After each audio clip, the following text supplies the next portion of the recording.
जीजाजी धइले पंजरिया हो। Recording by Beena World.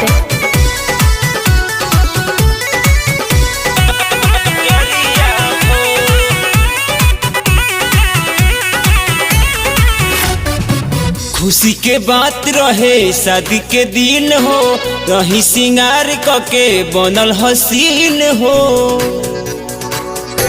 हाँ हाँ खुशी के बात रहे शादी के दिन हो, रही सिंगार कके बनल हसीन हो। रहे चमकत मोर घघरिया हो, घघरिया हो। गोइनी जे माला करे दीदिया के साथ में, जीजाजी धइले पंजरिया हो।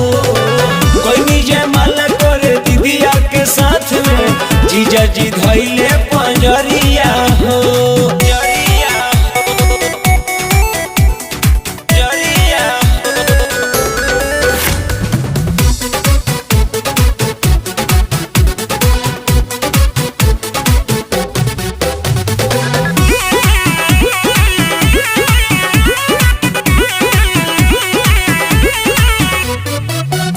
ही बतिया वो दिन के रतिया धइले ले हमारा के कोरा में, जीजाजी कोइले लिहाज ना कि बनल रहे मिजाज ना, कि बनल रहे मिजाज ना।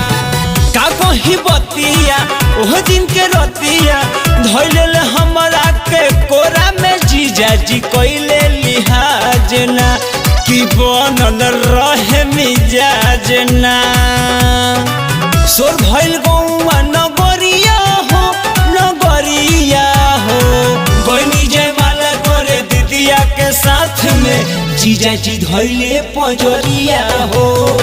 गोइनी जय माला करे दीदिया के साथ में, जीजाजी धइले पंजरिया हो, पंजरिया हो।